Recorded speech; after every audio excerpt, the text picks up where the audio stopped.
Fatala fatula Samoa Entertainment TV nei fo itula e si mai whaafonga le whaapoponga o nā tamua. Ufamawina nei le sitia o le tawal pensini i le tasi sene i le lita, mai le tolu tala tolu lima i le tolu tala tolu ono i le lita. Ai o le kiso, le apa u le fitu sene i le lita, mai le tolu tala lima lua le tolu tala fa lima. Ma le karasini o le apa u le tolu tesima le tes sene i le lita, mai le tolu tala o valu tolu tala o lima. O tau swau umo le masina o me o lo fatulanga mai le tau swau i Singapore i le masina o matilo o lo fa. O le whaawa upeo le tau le vau Lucia ma Ukraine whaatasia i male le maua sa file mu i sa e tu tonu. Wa le mau tonu e le saunga le mu mo le ngau sia ma le whila o ingo swau o le i wha maina. Taimine o la o tutusa le tau o le lita peni sini i Samoa ma Ausitalia e tolu tala tolu ono. Atusa i ani usila e whatala i wha o fiti e tolu tala ono wha. Ai o le kiso i Samoa nei Australia e tolu tala valu valu. Ai o New Zealand e tolu tala i valua. Fiti e tolu tala lua fitu. O le whaatama ia o isi tāmafa mo le atina ina atili o isi tāmafa e tele i Samoa ma mawai langa tupe le ena mo le mawina le fianga o sasina i sawa i vaeso nei. Ina o mawhai mai le i whaona po nei. O na whaatama ia mei tua alo wha fua po pua ai vau tulou tonga vau le fo i fianga. O le tele pua ai vau i sawa i. O lo moli mawina wo o ane lava i whaanganga a inga e pe o pua whanua. O le mata i tū fo i o le te tele o lafu ma maua lunga manu. Wo whai nifo, wo whaasolo i fo ina leto e mawhai e ta i whaututuli. O na whaatau tutu se pua anifo le tonga vau. Ai o le whaamatau fo i tangata tutuli. O nu uia i vaenga i mātua mo tele i sawa i e tele a ile pua ai vau. O le isi lea whaiva o tamatane o le motu o le tutuli. O le saonga le mu ai o se awala whaingo fie mo whai whaatoanga. Ma tangata tutuli, lea wafu ai mai le neti ina ia sanga wha ai titi ai mea ula wha ala fuai pe upua ai vau. Moli mawina ngā uto sa sina le tu malo min stau whaatoanga mwhai ngā whaiva. La audel mali e toa plata i vau fosish me te le amtangal vai aso. Le whaamalia ina o le nā fo i mana onga. O le whaatupula ia o tau mawha malava e ala i le whaatitia lea o mea ula wha ala fuaa. E se lau ai o lo osilia i le waafangota o le fua lua i le waafangota le Vikings e wha se lau i le tolu se lau. Mo wa e lima pito i lungota longo le tuvanga whangota o lo aisili ai le fua lua e wha se lau, Viking e tolu se lau, Pure Indulgence e liu se lau lima sfulu, Real Cat e lua se lau tolu sfulu, lona lima le Second Chance lua o lima tesima le lima points. O le tuvanga whaatau sanga le al au whai waafangota. Samoa International Game Fishing Association po le sikfa. Ua whaamanatu ai ma le atoanga o le lua lima o tausanga taluan whaatuina le whaangotanga a le sikfa wha le vau malo. Masau no ai le fionga le pale mea fia me na o mimata a whaialo ia la asanga o iai le fo i whaala poputonga. Ua aulia le lua lima tausanga o whaaua upea o na tali malo ai ma ia whamanuia i au waa uma o le atau waa mai e tunu e mamau ma Samoa nei. Peitai, whaaftai e fo e le Pristeno le Sikfa Vaughan Simpson, langolango le company le Neptune Pacific Direct Line o le NPDL. Wa tupu ai ma whaopopo tautai malanga mai i le tauwanga o le neito sanga, e ala i le sosoani e whaati e mai waafangota i Samoa, mo le Neptune Sikfa Tournament lua o lua wha.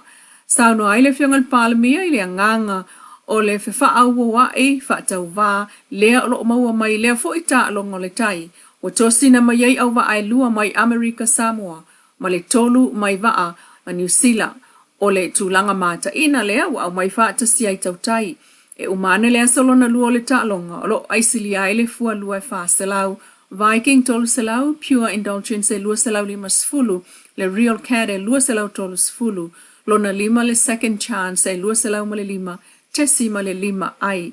Wala usua i fo i tau tai e tuli mafua o le tai au le lona tolu ai o asolta longa i le sami. Ua tatalai nei le utos le ava noa i tu malo e lima tasi o le tunu ue tewa tuai a lato vai ngā tupe o le lato miliona tala e whaafai ngā rui ngai. E pe on sao no le minister tupe lau timu ia wele seva a il taimi o le fono whaal sa ngā tō tino le utos lua o lua wha. Sao no lau timu ia ua tatala le ava noa e mawhai ai o na teu whaafai ngā ringa vai ngol nei se leni a fono wha avai to tono le utos. Peitai, Ilana sa noanga lava lea, na ia fola mai ei foi. Lea wha mai aina pasene muli o le si tanga lautele o tutongi mo tangata whainga ruenga le malo. Ile tau sanga wha atupelu o lua whalu o lua lima, e tau tali ai le si tia o le tau o le soifonga. Ai o nisi o vaenga e talitonu le malo, pe ona ia sa noa e te tau na ngā lulua ia ile utos e ono si tia ai wha amonianga, ma wha sa fua atu ai le manuia ile lautele o le tunuu. Ia sa ili nisi ava noa e teu wha whainga ruenga ise le ni tonu o le tunuu. Ma le atu Pasifika, ia si tia ai tupe maua, ma le au whai unite. Ia wha awau pea ona wha lau ilo au nanga le uto zinu itua, ma ia si tia wha lau ilo ai wha atino il motele i sa la whai. Ia wha atupula ia le numero tangata whai unite e le ngata i Samonei. Ai wha apea mau tātou tangata nu olo o au mau i tunu ma mau. Ia so tai malamtanga luengo tupe e wha atini ni polkalame wha lau iloa. Ma sia alo olo o ngā lulua i ngā luenga wha awaitai mi New Zealand ma Australia. Ia wha awau pea ona tapue, mati na e le utos o loam au nanga fau. E wha o ngā aif so ta inga wha ane ona poe pe ona sa noa lau timu i al minista o tupe. Pei ta e wawa noa i tu malo, e wha awhai ngā ruenga se vaenga se leni o lātou miliona tala i le utos. Ua wha ono ona sui no fua ngai wha se e ia i le se nese inclusive education. Talo mai le lua se fulu e pe ona wha ailoa ilan wha amtalanga wha alawa i tele. E ui o se au nanga tā ua ma le mana o mia, ona o le whaatupula ia pea, o le au whai o tangata o le tunu e le ngata o whanau, ai o tangata mātutua, o lo o mana o mia lea tautua. Ua toe te talo whaalawa i tele mai ei nei mo se isi no fuanga, e se e iai mo le lua ma le awha tau sanga e whaatali ai lulato no fuanga au tū. Pei tai, o le talo sanga e au fiai se awa no ai wha au ngā ise no fuanga fau, ma fisosoani i le wha mai na o le nā whanua, o fale mangaluenga fale leia, ai wha awau la te wa o ngā mole au nanga. Wa sile tolu sfulto sanga talon wha atule se nese, mo whanau e mana o ngā tū mau ma o wha solo i nanga i atu. Nga silia le tolu se lau te maiti mana o miel au nanga i upolu ma savai.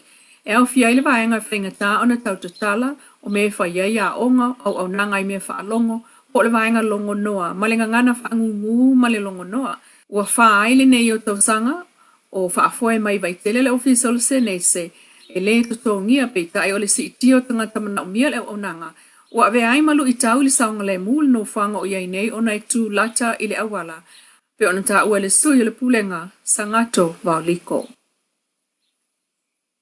Samoa Entertainment TV mai e pia. Tato toi whailua i le aswa tai au le alofa o le atua, soifua.